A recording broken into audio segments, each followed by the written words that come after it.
জুলাই স্মৃতি জাদুঘরের উদ্বোধন হয়েছে 5ই আগস্ট। এই জুলাই স্মৃতি জাদুঘরের যে উদ্বোধন হয়েছে আপনারা দেখছেন আমার পিছনেই কিন্তু যে লেখা যে বিকল্পকে আমি তুমি আমরা, অর্থাৎ এই যে জুলাইয়ের যে মূল লক্ষ্য ছিল ইনসাফের বাংলাদেশ গড়া, ইনসাফের বাংলাদেশ, সেই ইনসাফের বাংলাদেশকে আমরা পেয়েছি।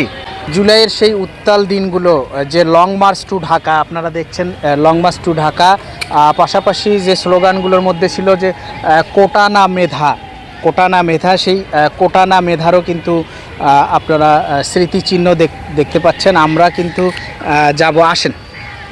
বুকের ভেতর দারুণ ঝড়, বুক পেতেছি গুলিকর। আপনারা দেখছেন সেই উত্তাল দিনের যে সেই স্লোগানগুলো কিন্তু এখানে ঠাঁই পেয়েছে। আপনারা যে সেই স্মৃতিচিহ্নগুলোই কিন্তু দেখছেন।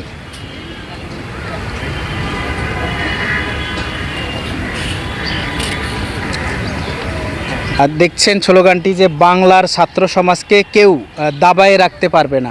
আপনি জুলাই এই যে 36 কিন্তু দেখেছেন। তো ইনসাফের বাংলাদেশে আজকে এই যে স্মৃতি জাদুঘর উদ্বোধন হয়েছে, ইনসাফ কি আসলে কায়েম হয়েছে, কি মনে হয়? আচ্ছা, ইনসাফ এমন একটা জিনিসের নাম, এটার পিছনে এটা কায়েম করতে গেলে ব্যক্তিগত মেহনত লাগে। তো যারা ইনসাফ কায়েম করার দাবি করতেছে বা দাবি করার চেষ্টা করতেছে, এরা ব্যক্তিগত মেহনত তারা করে আসে নাই। এটা মানে একটা গণজোয়ারের মাধ্যমে, গণহুজুকের মাধ্যমে এখানে আসছে, কিন্তু ওটা বাস্তবায়ন করাটা খুব টাফ ব্যাপার। ওটার পিছনে অনেক ব্যাকগ্রাউন্ড আছে। এটা একটা জিনিস বাস্তবায়ন করতে গেলে নিজস্ব কিছু বেসিক, যেন আপনি যে সেক্টরে আছেন, এই পর্যায়ে আসতে গিয়ে যে আপনি আমার সাক্ষাৎকারটা নিতেছেন, এটার পেছনে আসতে গিয়ে আপনি অনেক ব্যক্তিগত একটা মেহনত করিয়া একটা শ্রম দিয়ে এখানে আসছেন। ঠিক যেই জিনিসটা পাইতে চায় ওই মূল্য অনুযায়ী সেই শ্রম দিয়ে আসতে হয়। ঠিক সারা ওয়ার্ল্ড করতে গিয়ে যে বর্তমান যে বাংলাদেশের প্রেক্ষাপটটা আমাদের সামনে উপস্থিত প্রেজেন্টেশন হইতেছে, এটাকে যেই দৃষ্টিকোণ থেকে আমরা জুলাই অভ্যুত্থানের ভিতরে যেইভাবে শ্রম দেওয়া হয়েছিল, যেই উদ্দেশ্যে নেই, সেই উদ্দেশ্যের দিকে আমাদের যেই পরিমাণ আগানো দরকার ওইবার আগানো হচ্ছে না। তবে চেষ্টা করতেছে যারা কর্তৃপক্ষ, যারা দায়িত্বরত আছে, যে স্তরে আছেন, চেষ্টা করতেছে, কিছু কুচুকরি মহলের কারণে ওইটাকে বাস্তবায়ন করা হয়ে উঠতেছে।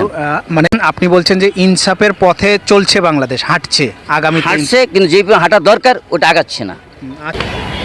জুলাইয়ের সেই উত্তাল দিনগুলোতে প্রেস ক্লাবের সামনে যে সেলুট প্রদানকারী যে রিক্সাওয়ালা সুজন, সেই সুজন ভাইয়ের কিন্তু স্মৃতি, তার এই রিক্সায় কিন্তু এই স্মৃতি ধরে রেখেছে। জুলাই স্মৃতি জাদুঘরে এটিও স্থান পেয়েছে। আপনারা দেখছেন আমার পিছনে সেই সুজন ভাই, রিক্সাওয়ালা সুজন ভাইয়ের যে স্মৃতি, সেটি কিন্তু এখানে সংরক্ষিত করা হয়েছে। যতদূর চোখ যায় সব কিন্তু এগুলো শহীদদের যে কবর, সেই কবর কিন্তু এখানে দেয়া হয়েছে।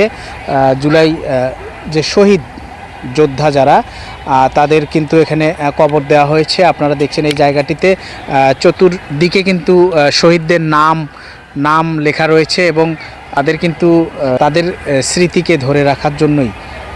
আপনারা দেখছেন আমার পিছনে কিন্তু পুলিশের সেই এপিসিটি, যে এপিসি শহীদ ইয়ামিন সাভারের একটি মিছিলে সে যোগদান করেছিল, কিন্তু ইয়ামিনকে সেই মিছিল থেকে ইয়ামিনকে কিন্তু আটক করে এই এপিসিতে সারা দিন তাকে উপরে শুইয়ে রেখে ঘুরিয়েছিল। সেই দৃশ্যটি কিন্তু স্মৃতি জাদুঘরে সংরক্ষণ করা হয়েছে। আপনারা দেখছেন আমার পিছনে সেই শহীদ ইয়ামিনের যে স্মৃতিকে ধারণ করে কিন্তু সেই ঘাতকের যে এপিসি পুলিশের ব্যবহৃত, সেই এপিসি এই জুলাই স্মৃতি জাদুঘরে কিন্তু স্থান পেয়েছে। আপনারা দেখছেন জুলাই স্মৃতি জাদুঘর, এটি মূলত উদ্বোধন হয়েছে 5ই আগস্ট 2026। এটির উদ্বোধন করেন গণপ্রজাতন্ত্রী বাংলাদেশ সরকারের মাননীয় প্রধানমন্ত্রী তারেক রহমান, তিনি এটির উদ্বোধন করেছেন। এই উদ্বোধন, এখানে কিন্তু যে প্রবেশ ফি কিন্তু 50 টাকা রাখা হয়েছে।